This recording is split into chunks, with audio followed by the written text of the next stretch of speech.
నమస్తే. మావోయిస్టు పార్టీలో ఏం జరుగుతున్నది? సింగరేణి కార్మిక సమాఖ్య పేరుతో మొన్న 8వ తారీఖు ఒక లేఖ విడుదలైంది కార్యదర్శి అశోక్ పేరుతో. అండ్ 11వ తారీఖు మొన్న ఇంకొక లేఖ రిలీజ్ అయింది.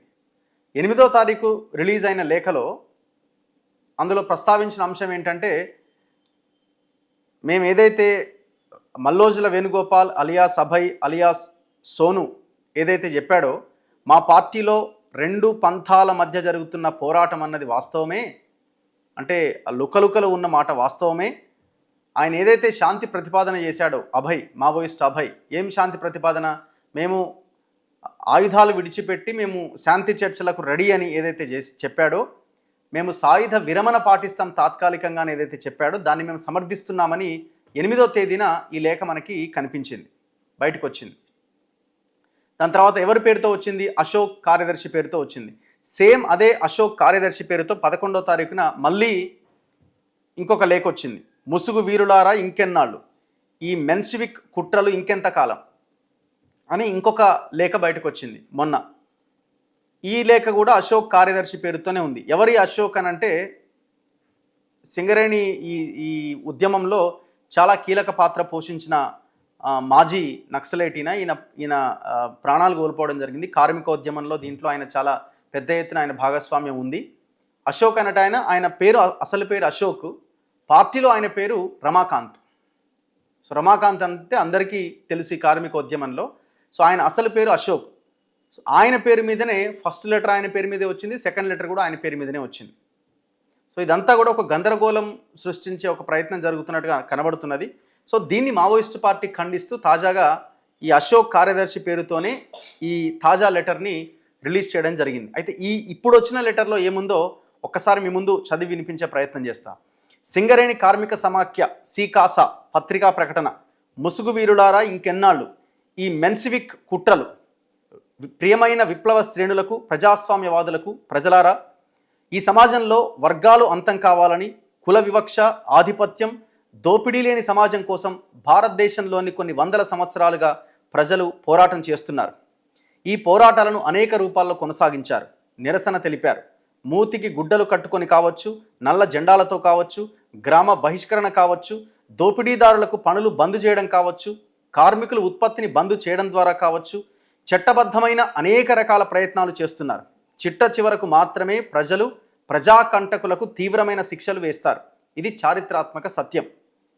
సింగరేణిలో నిరసనలు, బంద్లు అనేక పోరాట రూపాలతో సింగరేణి ప్రారంభించిన తొలినాళ్ళ నుంచి కొనసాగుతున్నాయి.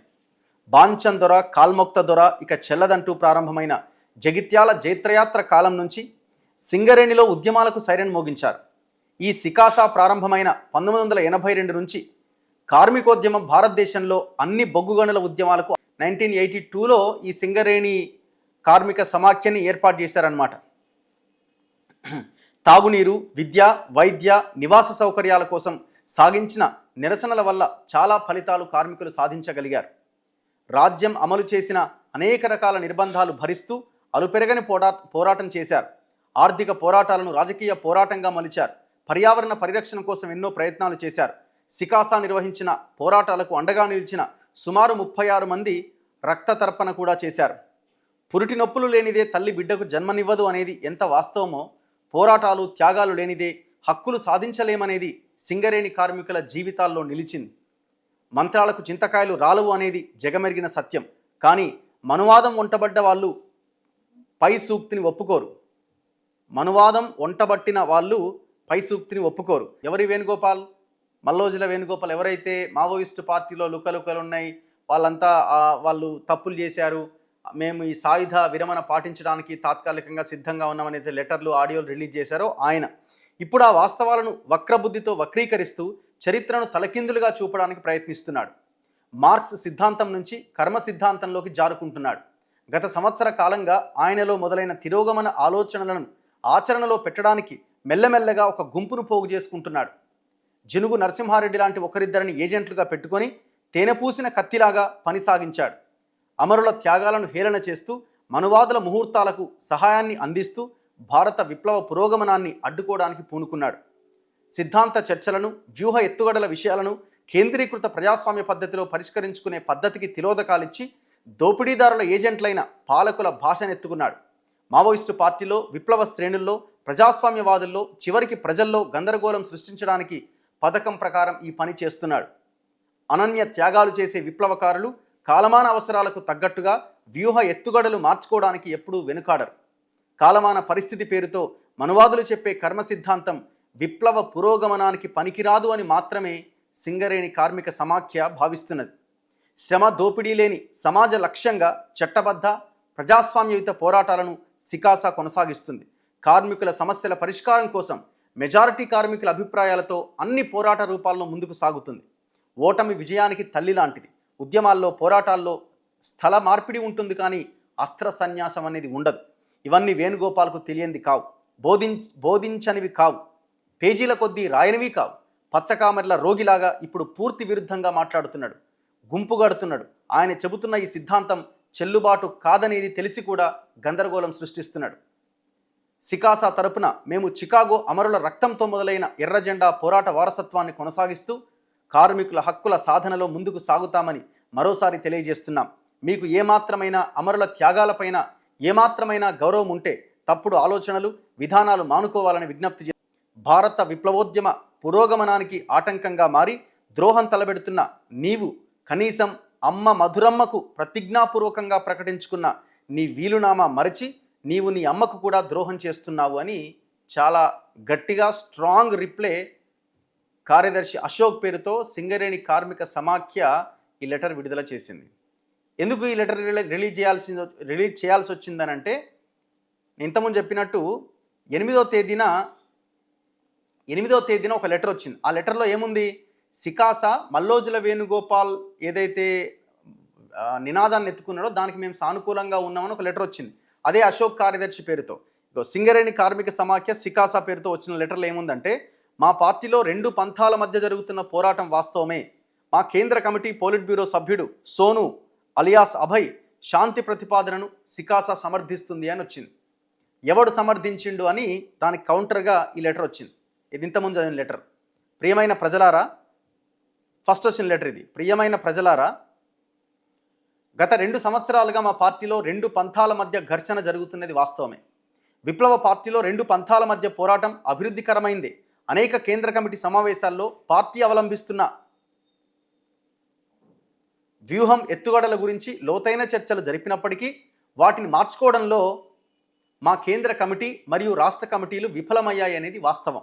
దీని ఫలితంగా వాస్తవ పరిస్థితులకు పొసగని తప్పుడు ఆచరణ కొనసాగడంతోనే మా పార్టీ తీవ్రంగా నష్టపోయింది. మా కేంద్ర కమిటీ ప్రధాన కార్యదర్శి అమరుడు బస్వరాజ్ అభయ్ పేరుతో విడుదల చేసిన శాంతి చర్చల ప్రతిపాదనలను, ఆ తర్వాత సోను అభయ్ పేరుతో విడుదల చేసిన ప్రకటనలను సైతం కేంద్ర ప్రభుత్వం గుర్తించకుండా పోలీస్ ఆపరేషన్లను, ఎన్కౌంటర్స్ను కొనసాగిస్తున్నది.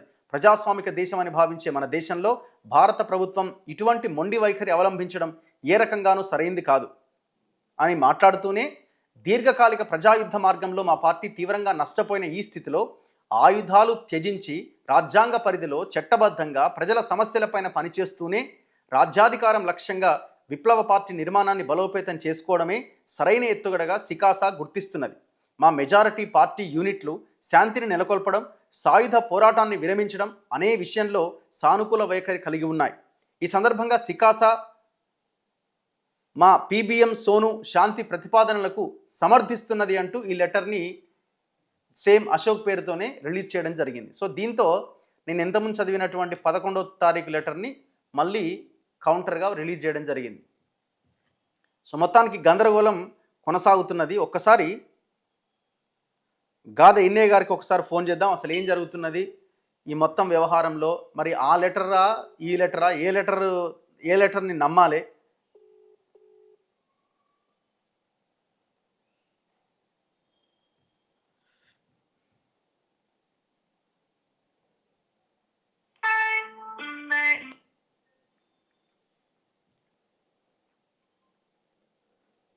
హలో అన్న, నమస్తే. నేను రఘు మాట్లాడుతున్నా. నమస్తే అని ఇప్పుడు 8వ తారీఖున ఈ సింగరేణి కార్మిక సమాఖ్య పేరుతో ఒక లెటర్ వచ్చింది. అభయ్కి అనుకూలంగా మాట్లాడుతున్నట్టు ఆ లెటర్లో ఉన్నది. మళ్ళీ 11వ తారీఖు మళ్ళీ లెటర్ వచ్చింది, ఇది వ్యతిరేకంగా ఉన్నది. ఇప్పుడు ఏ లెటర్ కరెక్ట్, ఏ లెటర్ రెండు మళ్ళీ అశోక్ కార్యదర్శి పేరుతోనే ఉన్నాయి కదా. ఈ గందరగోళం ఏంటనేది అర్థం కాలే. ఇప్పుడు వినపడుతుంది. ఏ లెటర్ 8వ తారీఖు లెటరా 11వ తారీఖు లెటరా, ఏది కరెక్ట్, ఏది అంత గందరగోళం ఉంది కదా. మళ్ళీ పేరేమో అశోక్ కార్యదర్శి పేరుతోనే 2 లెటర్లు వచ్చినాయి. అంటే 8వ తారీఖు మీరు అన్నట్టు ఆ, 8వ తారీఖేమో సోను తీసుకున్నటువంటి నిర్ణయం అంటే వేణుగోపాల్ తీసుకున్న నిర్ణయం ఏదైతే ఉమ్, ఇదే ఈ సాయుధ పోరాట విరమణో ఉమ్, లేకపోతే లొంగిపోవడమో లేకపోతే ఆయుధాలు అప్పచెప్పడమో ఉమ్, ఏదైతే గత ఇది ఆయన సెప్టెంబర్ 17వ తేదీ నుంచి ఉమ్, ఆయన విడుదల చేసినటువంటి లేఖలు ఏవైతే ఉన్నాయో ఉమ్, వాటిని ఏది 5 పేజీలు కావచ్చు, 2 పేజీలు కావచ్చు, 22 పేజీలు కావచ్చు, మొత్తంగా సోను ఏదైతే ఒక పందాన్ని ఎంచుకొని ఒక మార్గం ఎంచుకొని ఆయన ఆ, పార్టీలో ప్రపంచాన్ని తెలియజేయడం చేసిన దానికి ఆ, వాళ్ళు బలపరుచుకుంటూ సమర్థించుకుంటూ ఆ, లోనే మేము కూడా అంటే సింగరేణి కార్మిక సమైక్య ఏదైతే కార్మిక వర్గానికి సంబంధించినటువంటి యూనియన్ ఉందో దాన్ని చూసేటువంటి పార్టీ మావోయిస్ట్ పార్టీ సికాస్ అని చూస్తారనేది అందరికి తెలుసు. ఉమ్, ఆ పార్టీ నిర్వాహకులు ఎవరెవరైతే ఉంటారో వాళ్ళు ఉన్నారు దాంట్లో. ఉమ్, అయితే 8వ తారీఖు వచ్చిన తర్వాత మళ్ళా ఈ రోజు మీరు అన్న ఆ ఆ దాంట్లో కూడా అశోక్ పేరుతోటే ఉన్నది. ఉమ్, ఇప్పుడు 11వ తేదీ పేరుతోటి వచ్చినటువంటిది ఏదైతే ఈ రోజు వెలుగులోకి వచ్చిందో ఉమ్, దాంట్లో కూడా అశోక్ పేరుతోటి ఉన్నట్టుగానే ఉన్నది. ఉమ్. అయితే మ్యాటర్ మాత్రం పూర్తిగా విరుద్ధంగా అంటే అదే వ్యతిరేకంగా ఫస్ట్ లెటర్ కి అంటే కౌంటర్ గా వేణుగోపాల్ సెకండ్ లెటర్ ఉన్నట్టు ఉన్నది.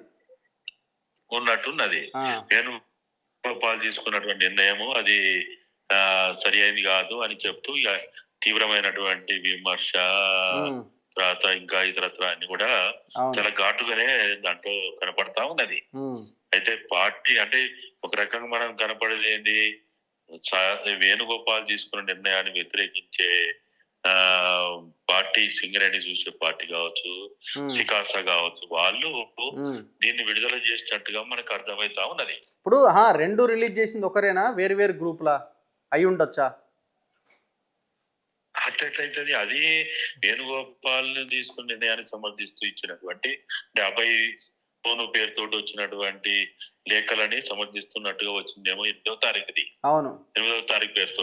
ఇప్పుడు 11వ తారీఖు పేరుతో వచ్చిందేమో దాన్ని పూర్తిగా మేము దాన్ని వ్యతిరేకిస్తున్నాము, ఆయనను వ్యతిరేకిస్తున్నాము, అది సరి అయింది కాదు, అది పూర్తిగా దిగజారుడు విషయం అని చాలా పదాలు వాడింది కదా. అవునవును, చూసిన చాలా పదాలు కనపడతా ఉన్నాయి. ఉమ్, చాతగా నోటు చేసే పని ఇది ఉమ్, అట్లా ఇట్లా అని చాలా రాసినట్టున్నది. ఉమ్, అయితే ఈ మొత్తంలో ఏంటంటే మీరు అన్నట్టు పేరు ఒక్కటే కదా అనేది అందరి కన్ఫ్యూజన్. అవును, అయితే జనరల్ గా ఎట్లుంటది అంటే ఇప్పుడు అభయ్ పేరు ఉంది, అవును, అభయ్ పేరుతోటి ఆయన ఆయుధాలు అప్పచెప్తాము, ఆయుధాలు విసర్జిస్తాం అని ఇచ్చింది అభయ్ పేరుతోటే వచ్చింది. అప్పుడు మనకి ఉమ్, 16వ తారీఖు వచ్చిన 17వ తారీఖు వచ్చిన లెటర్ తర్వాత ఓకే, మళ్ళా 22వ తారీఖు వచ్చినటువంటి ఆ లెటర్ కూడా అంటే అభయ్ వికల్ప పేర్లతో వచ్చింది కూడా అభయ్ పేరుతోటే ఉంది. ఉమ్, అంటే జనరల్ గా మాకున్న అవగాహన ప్రకారం ఏంటంటే పార్టీలో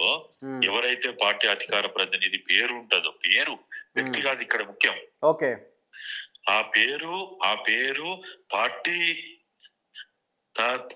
నిర్ణయించబడినటువంటి పేరు అది. ఇప్పుడు అశోక్ తెలంగాణ ఒరిజినల్ పేరు అనుకుంటా కదా, అంటాం. అశోక్ ఒరిజినల్ పేరు కదా. అసలు వాస్తవంగా ఏంటంటే అశోక్ అనే పేరుతోటి పార్టీలో చలామణైనటువంటి రమాకాంత్ ఎవరైతే ఉన్నారో రమాకాంత్ సింగరేణి ఉద్యమంలో అంటే దాదాపుగా సింగరేణి మొత్తం ఆ ప్రాంతం మొత్తం అంటే దాదాపు ఇక్కడ భద్రాచలం నుంచి అంటే కొత్తగూడెం పాల్వంచ నుంచి ఆ చివరి మహారాష్ట్ర సరిహద్దుల వరకు ఉన్న సింగరేణి ప్రాంతాన్ని ఆయన ఉద్యమాన్ని నడిపించడంలో కీలక పాత్ర పోషించిన ఆయన రమాకాంత్.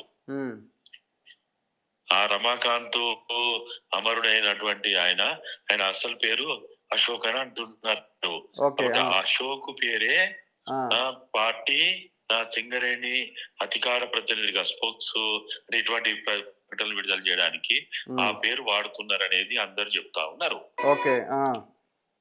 అభయ్ ఏమో కేంద్ర కమిటీ అధికార ప్రతినిధి వాడే పేరు అభయ్. రాష్ట్ర వాడే పేరేమో జగను, దండకారణ్యానికి వాడే పేరేమో వికల్పు. Okay okay. అయితే ఆ వ్యక్తి ఎవరు అనేది, ఆ వ్యక్తి ఎవరు, అసలు వికల్ప అంటే ఆయన ఉన్నాడా?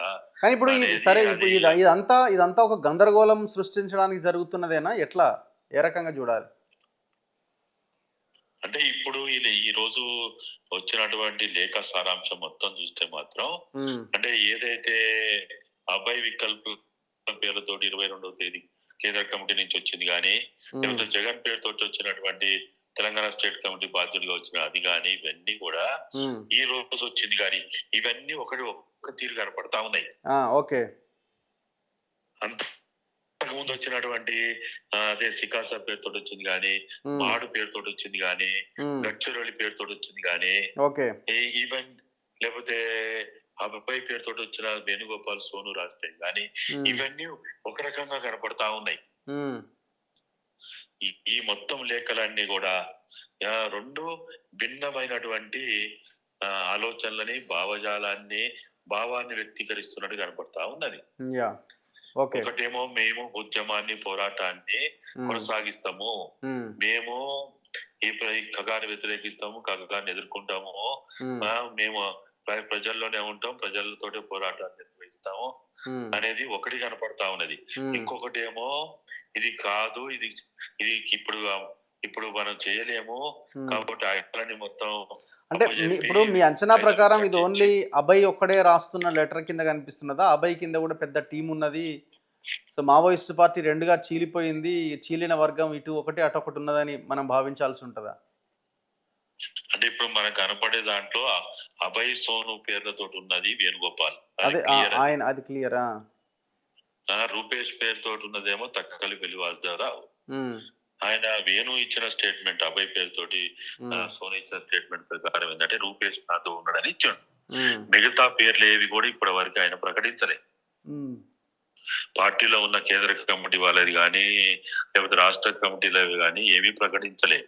కానీ ఓన్లీ ఏదో ఇది ఇప్పుడు అదే మాడ్ కమిటీ పేరుతో వచ్చిన, గడ్చరల్ కమిటీ పేరుతో వచ్చిన కొన్ని పేర్లు వచ్చినాయి కానీ, మొత్తంగా అసలు ఇప్పుడు వేణుగోపాల్ ప్రతిపాదించిన, అంటే ఆ సోను అభయ్ ప్రతిపాదించిన ఈ ప్రతిపాదనకి ఎంత మద్దతు ఉన్నది, ఎవరెవరు మద్దతు ఇస్తున్నారు దానికి. ఇప్పుడు నిన్నగాక మొన్న సరెండర్ అయ్యిండు, ఏది వికాస్ అని, చందు అని. వాళ్ళు కూడా మేము వేణుగోపాల్ తీసుకున్న లైన్ కి అనుకూలంగా ఇచ్చినట్టు వాళ్ళు స్టేట్మెంట్ ఇయ్యలే, వాళ్ళు ఎక్కడ అది మాట్లాడలే. కాబట్టి ఇప్పుడు వాళ్ళు వేణు, రూపేష్ పేర్లు మాత్రమే ఇప్పటి వరకు మనకి బయటికి కనపడతా ఉన్నాయి. మరి ఇంకా వేరే ఛత్తీస్గఢ్ నుంచి ఎవరు ఉన్నారు, వేరే రాష్ట్రాల నుంచి, జార్ఖండ్, ఒరిస్సా పార్టీ ఎక్కడెక్కడ అక్కడి నుంచి ఎవరెవరు ఉన్నారు, ఏ స్థాయి వాళ్ళు ఎవరు ఉన్నారు అనేది అయితే వాళ్ళు ప్రకటిస్తే తప్ప, అంటే వేణుగోపాల్ ప్రకటిస్తే తప్ప, సోను ప్రకటిస్తే తప్ప ఇవి ఏవి చెప్పలేము. కానీ అవి ఇప్పుడు పార్టీ ఏదైతే ఒక లైన్ తీసుకొని, అంటే మనకి అది కరెక్ట్ రాంగా తెలియదు కానీ, తిరుపతి ఏదైతే ఆయన పేరు అదే వస్తుంది కదా, తిప్పని తిరుపతి పేరుతో ఏదైతే పేరుతో వస్తున్నటువంటిది ఏదైతే ఉన్నాయో, ఇవి ఈ లైన్ అంతా ఒకటిగా కనపడుతున్నది. మరి రానున్న రోజుల్లో చూడాలా ఇది. ఇప్పుడు వీళ్ళు బయటకు వచ్చే వాళ్ళు పార్టీని విభేదించి, పందాన్ని విభేదించి మేము బయటకు వస్తాం, ఆయుధాలు వదిలి పెడుతున్న వాళ్ళ సంఖ్య ఎంత ఉంది, ఎవరెవరు ఉన్నారు, ఏ స్థాయిలో ఎవరు ఉన్నారు అనేది ఇంకా వేణుగోపాల్ ప్రకటిస్తే తప్ప మనకి ఎవరికి కూడా అర్థమయ్యే పరిస్థితి, మీడియాకి కూడా, ఇంటెలిజెన్స్ కూడా అర్థమైతలేదు. కానీ ఇవాళ ఏదైతే వచ్చినట్టు ఆ భావనతోటి, ఆ ఆలోచనతో వచ్చింది, చాలా వాళ్ళు వివరంగా ఇచ్చినట్టుగా వాళ్ళు మేము పోరాటాన్ని కొనసాగిస్తాము, ఖచ్చితంగా పోరాటం కొనసాగిస్తామనే అర్థంలోనే రాసినట్టుగా కనపడుతున్నది. రైట్, ఓకే అన్న, థ్యాంక్ యూ. రైట్. సో ఇదంతా మనం కొన్ని ఊహించుకొని మాట్లాడవచ్చు, కొన్ని స్పెక్యులేషన్స్, లేదు కొన్ని మనం జరుగుతున్న పరిణామాలను విశ్లేషించి మనం మాట్లాడవచ్చు. బట్ అల్టిమేట్గా రాసింది ఎవరు, మాట్లాడింది ఎవరు, అసలు అక్కడ ఏం జరుగుతుందని అని మనకు పూర్తి క్లారిటీ రావాలంటే అక్కడ ఉన్న వాళ్ళు మాత్రమే మనకు చెప్పగలుగుతారు. మరి మల్లోజుల వేణుగోపాల్ లొంగిపోతాడు అంటున్నారు, ఇంతవరకు అయితే ఆయన ఇంకా లొంగిపోలేదు. సో ఇప్పుడు లొంగిపోయిన వాళ్ళు కూడా ఎవరు ఆయన గురించి ఎవరు మాట్లాడుతున్న సందర్భం కూడా లేదు. మొత్తానికి ఈ 2 లెటర్ల ద్వారా మావోయిస్టు పార్టీ రిలీజ్ చేసినటువంటి ఈ సింగరేణి కార్మిక సమాఖ్య రిలీజ్ చేసినటువంటి లెటర్ల ద్వారా కొంత గందరగోళం అయితే కనబడతా ఉన్నది. చూస్తూనే ఉండండి మన తొలి వెలుగు.